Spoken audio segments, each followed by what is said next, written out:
Bang Marco makan kue satu. Assalamualaikum warahmatullahi wabarakatuh. Hari ini saya berada di salah satu situs bersejarah di daerah khusus ibu kota Jakarta, yaitu Rumah Si Pitung. Oke guys, kita masuk ke dalam untuk melihat situasi rumah bersejarah tersebut. Assalamualaikum. Waalaikumsalam warahmatullah. Hai guys, hari ini saya bertemu dengan Bang Tama. Beliau yang paling tahu tentang sejarah Bang Pitung. Sejarah Si Pitung ya? Iya, sejarah Si Pitung dan rumahnya. Oke, sekarang kita boleh naik lihat di atas. Boleh, Bang? silakan Bu. Saya Boleh. Yuk guys. Duduk dengan Bang Tama untuk meminta cerita sejarah tentang Si Pitung. Iya Bu, perkenalin nama saya Tama. Saya di situ sebagai pemandu di Rumah Si Pitung. Sebelum saya cerita Pitung, saya cerita rumahnya dulu kali Bu. Boleh. Jadi sebenarnya tuh rumah ini tuh dibangun sama Bapak Haji Safiuddin. Sebenarnya bukan Pitung yang ngebangun. Jadi Bapak Safiuddin itu dulu tuh dikenal di sini tuh dia tuh saudagar yang kaya di daerah Pulau Marunda ini. Ceritanya dibangun rumah ini sekitar tahun 1880. Pokoknya tuh singkat ceritanya itu rumah ini tuh pernah disamperin sama Bang Pitung. Akhirnya dari sekian itu ketemu sama Bapak Haji Safiuddin, akhirnya itu jadi berteman. Akhirnya ngobrol-ngobrol, akhirnya pemilik rumah tuh mempersilahkan tuh Pitung tuh buat ngumpet di daerah sini. Ngumpet di rumah sini ya? Tahun 1880. Tapi kisaran ngumpetnya itu di atas 1888-an. Jadi itu Pitung tuh menurut cerita orang-orang tua di sini tuh punya tempat ngumpet tuh di sini tuh ada dua. Di sini sama Masjid Al Alam.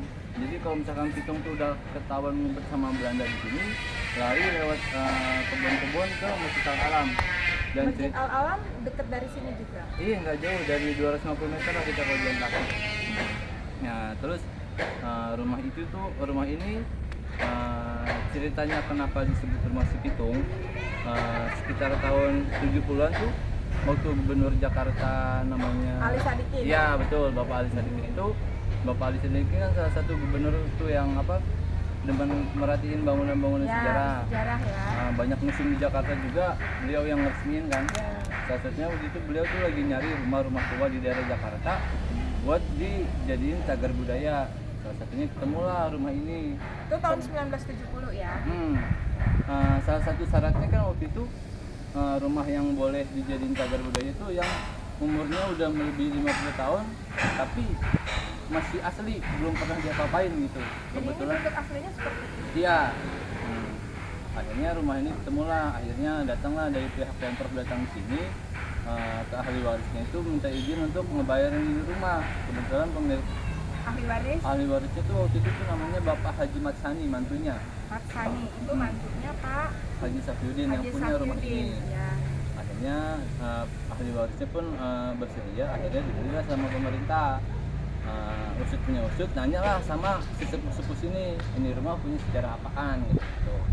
Katanya pernah dijadiin tempat singgahnya Pitung. Ya udah, akhirnya nama rumah ini disebut Rumah Si Pitung untuk daya tarik pengunjung aja gitu. Oh iya, untuk supaya menjadi salah satu objek wisata. Ya, tapi juga mempunyai nilai sejarah karena memang di sini tempat Si Pitung ngumpet ya. Betul. Kurang lebih secara singkatnya Rumah Pitung kayak begitu. Oke. Terima kasih Bang. Oke guys, demikian sejarah singkat tentang Rumah Si Pitung yang tadi saya sudah ditemani oleh Bang Tama sebagai pemandu Rumah Si Tapi saya Pitung. mau satu lagi nih yang kurang. Di tempat Marunda tuh ada dua tempat yang sakral sebenarnya Bu. Rumah ini sama Masjid Al Alam. Kalau rumah ini dibangunnya kisaran 1880, di Masjid Al Alam tuh dibangunnya tuh tahun 1600 akhir. 1600 akhir ya. Jadi sampai sekarang tuh masih ada. 250 meter dari Rumah Si Pitung. Iya, kalau kita jalan kaki. Oke. Jadi saya juga mau ngenalin Masjid Al Alam juga. Karena yang lucunya gini Bu, belum lama tuh ada rombongan bis naik L300 lah. Isinya orang-orang Jepang semua. Datang saya ketemu sama pemandunya, saya nanya mau ngapain bu, mau mencipta alam. Saya juga nggak tahu bang, katanya ini orang-orang Jepang katanya mau kemari. Katanya dia mau ngelihat bangunan masjid yang udah beratusan dari tahun 1600 masih ada sampai sekarang.